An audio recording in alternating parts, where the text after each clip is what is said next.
Quand on suit des cours en psychologie sociale, les enseignants nous présentent plein de concepts, plein de théories différentes, les uns à la suite des autres, sans vraiment nous montrer comment ils s'agencent entre eux, au point qu'on commence à se demander s'il y a vraiment un sens derrière cette discipline. Alors qu'en fait, la psychologie sociale, si on fouille bien, on peut la résumer, en tout cas sa base, on peut la résumer sur vraiment trois éléments importants: le fait d'être en groupe, le besoin de contrôle et le besoin de reconnaissance par la valorisation de soi. C'est tout. Il n'y a pas besoin d'aller chercher plus loin. Si on a ces trois éléments, on pourra comprendre à peu près toute la psychologie sociale. Salut à toi, je m'appelle Thibaut, je suis psychologue social et donc dans cette vidéo, je vais te présenter ces trois éléments sur lesquels repose la psychologie sociale et qui devraient t'aider à mieux la comprendre dans son entièreté. Alors prends un crayon, un stylo, on commence la séance.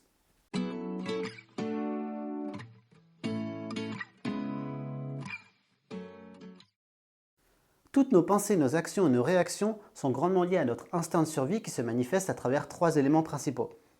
D'abord ce qu'on appelle le fight or flight, c'est-à-dire fuir ou combattre face au danger, qui est en partie géré par l'amygdale.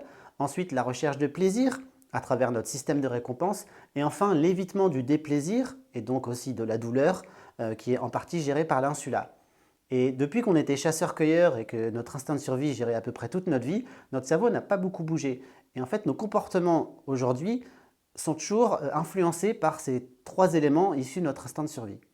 À l'époque, donc, où on était chasseur-cueilleur, on avait plus de chances de survie si on était plusieurs, si on était en groupe, que si on était seul. Déjà pour se sauver face au danger, mais aussi pour pouvoir chasser, puisqu'on a plus de chances d'attraper du gibier si on est plusieurs à chasser que si on est seul. On va donc se rassembler, vivre en communauté, par exemple dans des petits hameaux, ce qui va nous permettre d'être un peu plus en sécurité et aussi de pouvoir se développer, d'élever des enfants, etc. Pour assurer la survie du groupe, donc le groupe va mettre en place quelques règles. Par exemple, manger en fonction de son âge, de son poids, de j'en sais rien, n'importe. Une règle déjà sur la nourriture. Imaginons, on enfreint cette règle, on mange plus que ce qu'on aurait dû, on a des risques de se faire exclure. Et se faire exclure, ça veut dire être en danger et pouvoir mourir. Donc on a tout intérêt à suivre les règles du groupe, à se conformer à ces règles. Donc pour éviter l'évitement, on va donc suivre ces règles, mais aussi on va chercher à être apprécié le plus possible. Plus on va être apprécié par le groupe, plus nos chances d'être rejetés par le groupe vont être réduites. Et c'est là surtout qu'on retrouve le besoin de reconnaissance par la valorisation de soi. Plus on sera valorisé par les autres dans le groupe, plus meilleures seront nos chances de survie, puisque ça va réduire nos risques d'être rejetés parce qu'on ne nous appréciera pas. Et c'est sur ce point qu'on retrouve le besoin de reconnaissance à travers la valorisation de soi, c'est-à-dire le fait d'être apprécié par les autres, le besoin d'être reconnu en tant que personne, mais surtout en tant que personne, si on peut dire, géniale par rapport aux normes du groupe, parce que s'ils nous apprécient, s'ils nous aiment, si on est géniaux, on ne va pas se faire rejeter. Et bien évidemment, le besoin de contrôle, c'est le fait de contrôler son environnement, donc que le groupe puisse contrôler l'endroit où il se trouve, mais aussi se contrôler lui-même avec des règles, etc., mais aussi l'environnement tout autour de lui pour pouvoir assurer sa survie. Donc on retrouve là le besoin d'être en groupe, le besoin de contrôle et le besoin de reconnaissance qu'on va développer dans la suite de la vidéo. Donc comme on l'a vu, on a plus de chances de survivre si on est en groupe. Mais ça veut dire que le groupe doit avoir une certaine harmonie. S'il passe son temps à gérer des conflits interpersonnels, donc des désaccords entre les gens, il ne va plus pouvoir se concentrer sur les dangers potentiels qui sont autour de lui et du coup, la survie n'est plus aussi bien assurée. Donc, pour assurer l'harmonie au sein du groupe, le groupe va mettre en place des règles, en discutant du coup entre eux, ils vont mettre en place des règles, ce qu'on va appeler des normes. Donc c'est le phénomène de normalisation. Ces normes, elles sont décidées. En fait, c'est une position centrale, si on peut dire, entre les avis d'un peu toutes les personnes qui constituent le groupe sur un sujet précis, ou alors c'est plutôt l'avis du leader qu'on va instaurer en tant que norme. Donc pour pouvoir faire ces règles, ces normes, les individus vont échanger entre eux, mais pour échanger, il faut être sûr de parler de la même chose. Donc il faut être sûr qu'une pomme de terre c'est bien ça et moi je ne parle pas d'un navet, ou alors que le mariage c'est bien ça et que c'est pas autre chose. Donc il faut être d'accord sur le sens qu'on donne aux choses. Et ça veut dire avoir la même représentation socialement partagée. Donc c'est ce qu'on appelle la représentation sociale.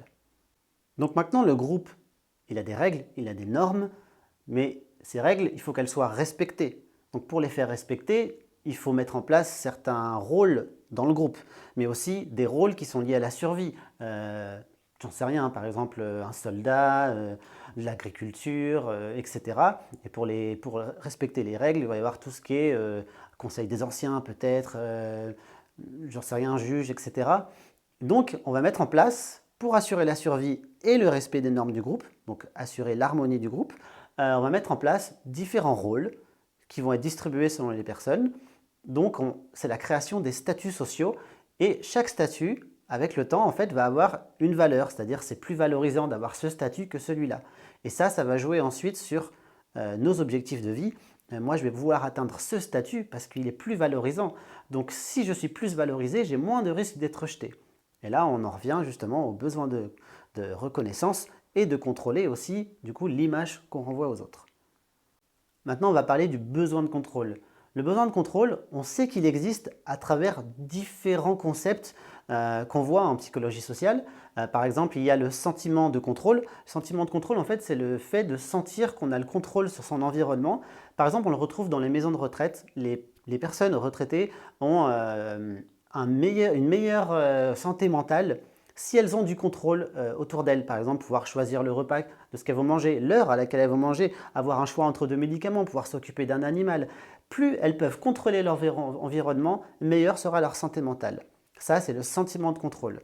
On retrouve aussi ce besoin de contrôle à travers le sentiment d'efficacité personnelle, c'est-à-dire le sentiment de se sentir capable, assez efficace pour réaliser une tâche. C'est-à-dire donc contrôler l'issue de notre travail.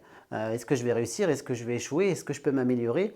J'ai un contrôle ou non sur tout ça. Si je sens que j'ai un contrôle, si je me sens capable, donc efficace dans ma tâche à venir, eh bien dans ce cas, je vais me sentir mieux parce que justement, j'ai le contrôle sur ce qui se passe. Et enfin, à l'inverse, on sait aussi que le besoin de contrôle, c'est important pour l'être humain parce que quand on n'a pas le contrôle, ça peut mener à la dépression, voire au suicide. C'est ce qu'on appelle l'impuissance apprise, c'est-à-dire qu'on apprend à se sentir impuissant face aux situations auxquelles on fait face. En fait, ça arrive aux personnes qui sont souvent confrontées à des situations dans lesquelles elles n'ont aucun contrôle. Ça veut dire qu'à force d'être dans des situations dans lesquelles elles n'ont pas de contrôle, parce que par exemple on les prive de contrôle, elles vont finir par se dire « bon, je ne peux rien contrôler » et du coup elles se sentent impuissantes et ça mène à la dépression. C'est le cas par exemple du burn-out aussi en entreprise et donc c'est très dangereux pour la santé mentale. Donc c'est parce qu'en fait il y a un besoin naturel de l'être humain qui n'est pas respecté, qui est tout simplement ce besoin de contrôle. Donc on a besoin de contrôler. Mais pourquoi on a tant besoin de contrôler? Parce que si on contrôle, on peut éviter le danger.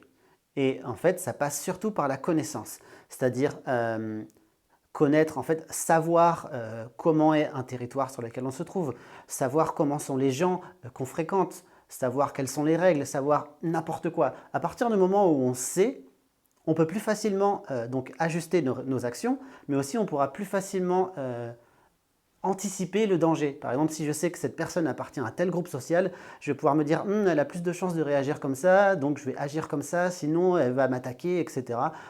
Je dis n'importe quoi, mais voilà, c'est un exemple. Savoir les choses, c'est avoir un sentiment de contrôle parce que ça nous permet d'anticiper des éléments qui peuvent survenir et donc d'anticiper un danger potentiel. Alors sur quoi on peut avoir du contrôle? Donc, il y a du contrôle, par exemple, sur soi, donc se contrôler soi. Il y a aussi les autres. Est-ce qu'on peut contrôler les autres ou non? Et enfin, il y a des facteurs externes, comme les forces de la nature, le hasard, etc. Donc d'abord, par rapport à soi, notre contrôle il va s'opérer sur nos comportements, nos pensées, nos choix. Et tout ça, c'est orienté par rapport à des objectifs que l'on a, mais aussi des craintes, c'est-à-dire éviter d'atteindre un certain état ou un certain événement, etc. Donc par rapport à ce contrôle sur soi, on a par exemple ce qu'on appelle le coping, c'est-à-dire comment je fais face aux situations problématiques qui surviennent. Donc il y a deux moyens, soit je me concentre sur l'émotion que ça provoque chez moi, soit je me concentre sur le problème en lui-même. Et ensuite, on a deux variantes. Est-ce que je vais affronter la chose ou est-ce que je vais éviter? Typiquement, des personnes agoraphobes, elles vont chercher à éviter la situation problématique, donc éviter le problème, mais aussi à éviter l'émotion qui est l'angoisse. Donc elles vont être plutôt sur des stratégies, par exemple, d'évitement de l'émotion et du problème. Alors que, par exemple, elles pourraient être, ce qu'on voit en thérapie, c'est qu'on va plutôt les amener à affronter progressivement le problème pour faire disparaître l'émotion négative. Donc on va contrôler dans le sens où on va mettre en place des stratégies pour faire face au problème. Ensuite, il y a aussi ce qu'on appelle le locus de contrôle, c'est-à-dire où est-ce que je pense que se trouve le contrôle. Est-ce qu'il est en moi? Est-ce que je pense pouvoir contrôler de façon générale les situations ou est-ce que je pense que c'est quelque chose d'extérieur à moi? C'est-à-dire que c'est plus les autres qui peuvent contrôler la situation ou une divinité, le hasard, n'importe quoi. Ça, c'est le locus de contrôle. C'est-à-dire où est-ce que je place de façon générale dans ma vie le contrôle sur les événements? Est-ce que je le place en moi? Donc je me sens capable de faire face aux choses et de les contrôler ou est-ce que je me dis bah, à quoi bon, de toute façon, rien ne dépend de moi? On peut aussi parler de la présentation de soi, c'est-à-dire contrôler la façon dont on se présente aux autres, dont les autres vont nous voir. Et ça, en fait, on va le faire en fonction de nos objectifs personnels, qui vont justement viser plutôt des éléments valorisants, des positions, des statuts sociaux valorisants. Mais pour le savoir, il faut d'abord connaître les règles du groupe. Donc ça implique de savoir qu'est-ce qui est valorisant, qu'est-ce qu'en pensent les autres, etc. Et ensuite, je vais donc mettre en place une stratégie de présentation de moi. C'est ce qu'on voit par exemple sur les réseaux sociaux, avec tous les filtres, etc. L'idée, c'est de montrer aux autres quelque chose qu'on pense être valorisant et du coup, on va être apprécié et du coup, on va avoir de chances d'être rejeté. Ensuite, on a le contrôle par rapport aux autres. C'est-à-dire, si un autre se présente à moi, que je croise une autre personne, cette personne représente-t-elle un danger? Oui, non. Comment je peux le savoir? Comment je peux anticiper ses actions, ses réactions, ses pensées, etc. Donc on va faire des catégories sociales, c'est-à-dire qu'on va se dire bah, tel type de personnes se ressemblent, donc ils appartiennent à telle catégorie de gens. Ensuite, à partir de ça, en fait, on va se dire bon, bah, alors tel type de gens se ressemblent, pourquoi? Parce qu'en fait, il y a ce qu'on appelle les théories implicites de la personnalité, c'est-à-dire qu'on va se dire ces gens-là, ils ont dans leur personnalité ça, mais aussi ça, et souvent, ça va très souvent ensemble, donc tous ces gens-là ont ça. Par exemple, les geeks, ils sont introvertis, ils prennent pas soin d'eux. Je dis n'importe quoi, mais voilà, on va dire ces gens-là, voilà, je relie tous ces traits de personnalité et ça m'aide à pouvoir anticiper quelque chose sur eux. Et donc tous ces liens qu'on fait entre les traits de personnalité, ça va former en fait un stéréotype. Voilà, bah, voilà les femmes, bah, ça, les geeks, c'est ça, etc. Et le fait de dire telle catégorie de personnes, c'est ça, donc avoir une illusion qu'on sait comment sont les gens, rien que cette illusion, ça suffit pour se dire « Ah, je peux anticiper leurs actions, leurs réactions, donc je peux me protéger ». Donc on a une illusion de contrôle, si on peut dire. On a l'illusion qu'on peut contrôler les autres, en tout cas leurs réactions. Même si c'est faux, bah, ça aide à, voilà, à se sentir bien, à avoir une bonne santé mentale, puisqu'on a un besoin de contrôle. Je parlais là d'illusion de contrôle, et bien ça se retrouve justement sur l'impression que l'on a de contrôler des facteurs qui sont totalement incontrôlables, comme le hasard. L'illusion de contrôle, on le voit surtout dans les jeux de hasard justement, où on croit que on va pouvoir contrôler les dés, faire une prière, ça va nous aider à avoir un double 6, n'importe quoi. Voilà, ça se retrouve beaucoup dans les jeux. Et là, je parlais d'une prière, et ça se retrouve aussi dans la religion. C'est-à-dire tout ce qui est force de la nature, tout ce sur quoi on sait qu'on n'a pas le contrôle, nous, en tant que personne, on va se donner en fait un contrôle indirect, par exemple à travers des croyances. Si je prie telle entité, alors elle va m'apporter quelque chose de bénéfique. C'est encore une illusion de contrôle, mais cette illusion de contrôle, elle nous rassure. Voilà, en gros, ça veut dire que là, j'ai cité trois choses, contrôle sur soi, contrôle sur les autres et contrôle sur des éléments de la nature ou le hasard, mais alors qu'ils soient réels ou non, que le contrôle soit illusoire ou réel, c'est pas grave, parce qu'on va sentir, nous, qu'on a le contrôle, et rien que ça va nous donner l'impression qu'on peut maîtriser le danger, et du coup, ça va nous apaiser, et donc être bon pour notre santé mentale. Maintenant, on va passer aux besoins de reconnaissance à travers la valorisation de soi. Comme je l'ai dit, être seul, c'est être en danger. Donc on a tout intérêt à être accepté par un groupe, par les membres d'un groupe, à être reconnu par ces personnes et donc à avoir une place surtout valorisante, selon les règles du groupe justement, pour éviter le rejet. Pour savoir ce qui est valorisé ou non dans un groupe ou un ensemble de groupes, donc, ce que j'appelle groupe, ça peut être même une société entière, hein, c'est un ensemble d'individus, eh bien le nouveau-né, l'enfant, il va être socialisé. C'est ce qu'on appelle la socialisation. Et on la retrouve dans plein de domaines, la socialisation. Partout, il y a des règles qui peuvent être différentes. Donc l'enfant est socialisé selon les règles de sa famille. Socialiser, ça veut dire qu'on va lui transmettre les règles. Il va devoir, donc bon gré, mal gré, devoir les suivre. Donc il y a les règles de la famille, les règles de l'école, les règles de la société, de la nation, les règles de ses camarades. Quand on arrive dans une entreprise, il y a la socialisation professionnelle. Donc à chaque fois qu'on rentre dans un nouveau groupe, on est socialisé à ces normes, à ces règles, parce qu'on attend de nous de s'y conformer, sinon on va en être rejeté. Pour pouvoir rester dans un groupe, Pour pouvoir assurer sa place dans un groupe, on doit donc avoir une image valorisante, une place valorisante, donc une bonne valeur. C'est ce qu'on appelle la valeur sociale. Et donc, elles dépendent de paramètres. La désirabilité, c'est-à-dire est-ce que je suis désirable, et l'utilité, c'est-à-dire est-ce que je suis utile pour ce groupe. Si la valeur sociale qui dépend de ces deux paramètres n'est pas bonne, on a plus de risques d'être rejeté. Donc, on va tout faire pour être désiré et se montrer utile vis-à-vis des règles du groupe.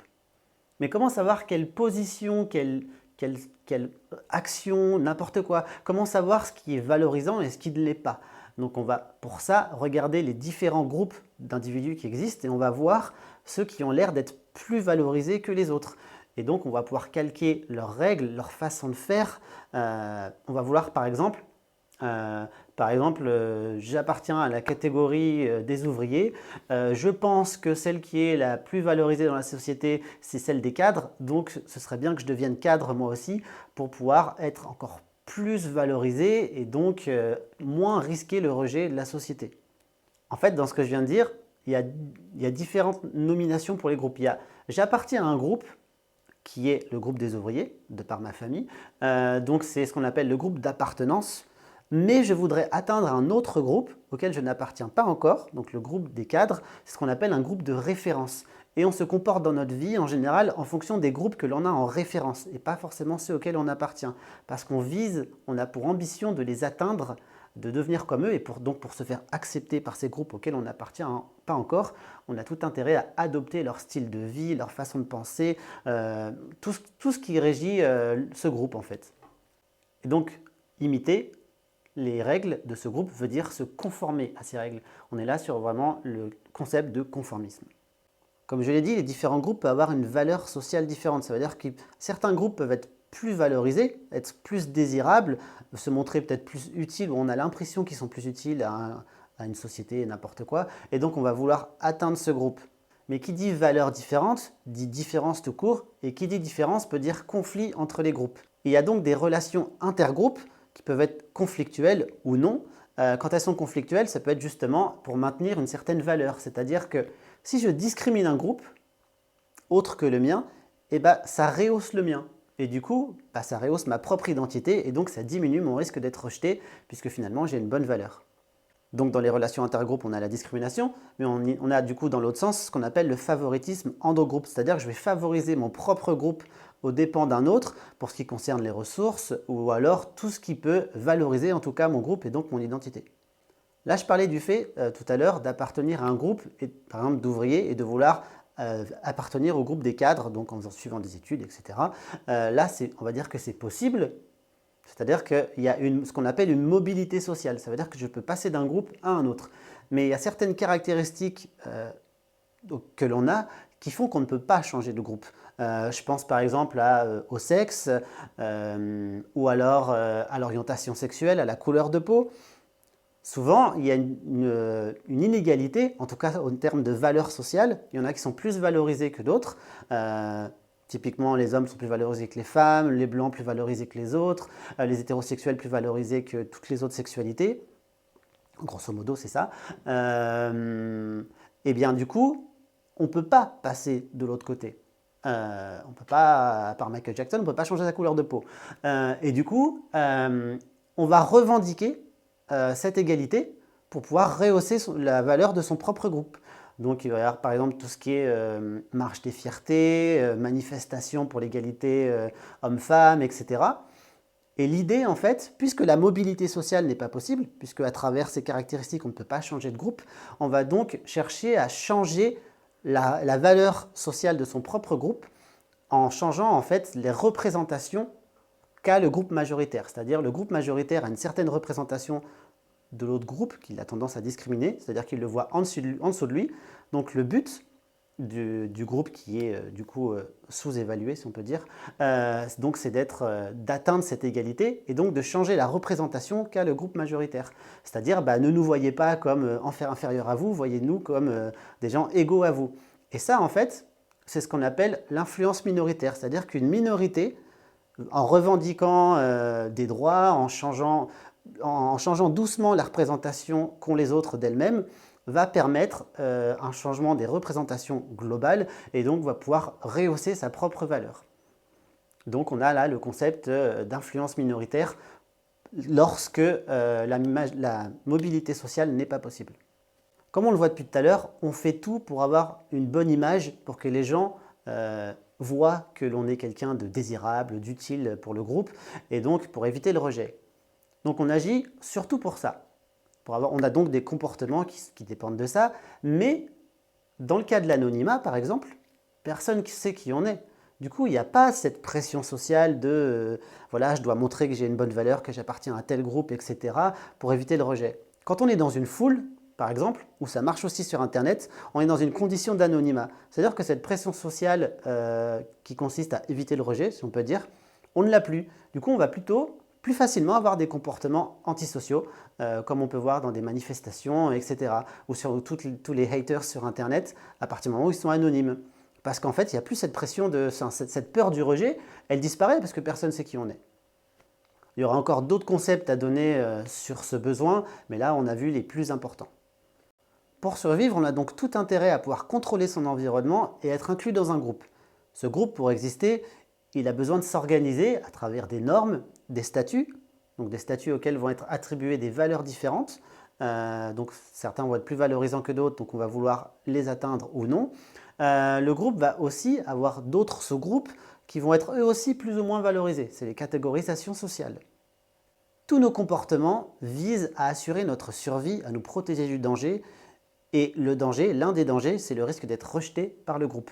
Donc, on va jouer sur l'image qu'on renvoie, sur la valeur que l'on a, soit en montrant quelque chose de soi, peut-être que l'on n'est pas, mais ce n'est pas grave, c'est valorisant, soit en essayant d'appartenir à des groupes sociaux qui, eux, sont valorisants, puisque plus on aura donc une identité valorisante, moins on sera rejeté.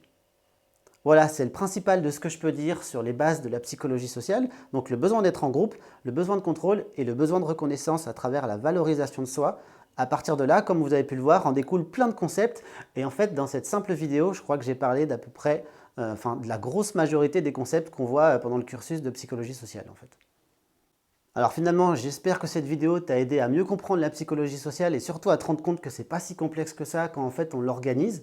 Parce que là, en fait, tout s'agence. Donc ça a l'air simple, tout découle, les concepts découlent les uns des autres à partir de ces 3 éléments que j'ai pu donner. Donc n'hésite pas à partager la vidéo si tu l'as trouvée utile, parce que je sais qu'on galère un peu à comprendre la psychologie sociale alors qu'en fait ça peut être très simple. Évidemment, si elle t'a plu, tu peux liker la vidéo et tu peux aussi laisser un commentaire sous la vidéo. Moi j'y répondrai, ça peut aussi me donner des idées pour des futures vidéos. Moi je te dis à bientôt pour une prochaine vidéo. Ciao!